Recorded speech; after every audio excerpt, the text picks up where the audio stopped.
గత ప్రభుత్వం ఉద్యోగాల కల్పనలో నిర్లక్ష్యం వహించిందని సీఎం రేవంత్ రెడ్డి అన్నారు. 12 ఏళ్ల పాటు నిరుద్యోగులు చాలా కోల్పోయారని ఆవేదన వ్యక్తం చేశారు. రవీంద్ర భారతిలో కొలువుల పండుగ కార్యక్రమంలో పాల్గొన్న సీఎం రేవంత్ రెడ్డి 1532 మందికి ఉద్యోగ నియామక పత్రాలు అందజేశారు. కేసీఆర్ కుటుంబానికి ఉద్యోగాల పీకేయడంతో మీకు ఉద్యోగాలు వచ్చాయని రేవంత్ రెడ్డి అన్నారు. ఇక 24 ఏళ్ల వయసులో ఉద్యోగంలోకి రావాల్సిన మీరు 34 ఏళ్ల వయసులో ఉద్యోగంకి వచ్చారని ఆయన పేర్కొన్నారు.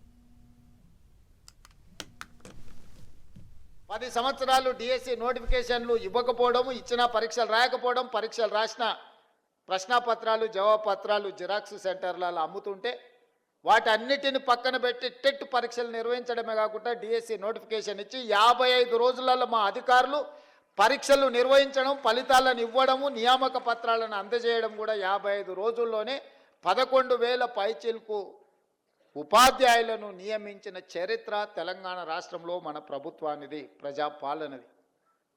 అదేవిధంగా 15-20 సంవత్సరాలు టీచర్ల ప్రమోషన్లు రాలే, 10 సంవత్సరాలు బదిలీలు జరగలే, దాదాపుగా 22,000 మంది టీచర్ల యొక్క ప్రమోషన్లు ఇవ్వడమే కాకుండా 36,000 మంది టీచర్ల యొక్క బదిలీలు చేసి విద్యా శాఖను ప్రక్షాళన చేసి ఈ ప్రభుత్వం మీకు అండగా నిలబడుతుంది అని చెప్పి మేము స్పష్టంగా ఆ నిర్ణయం తీసుకొని ముందుకు వచ్చినాం.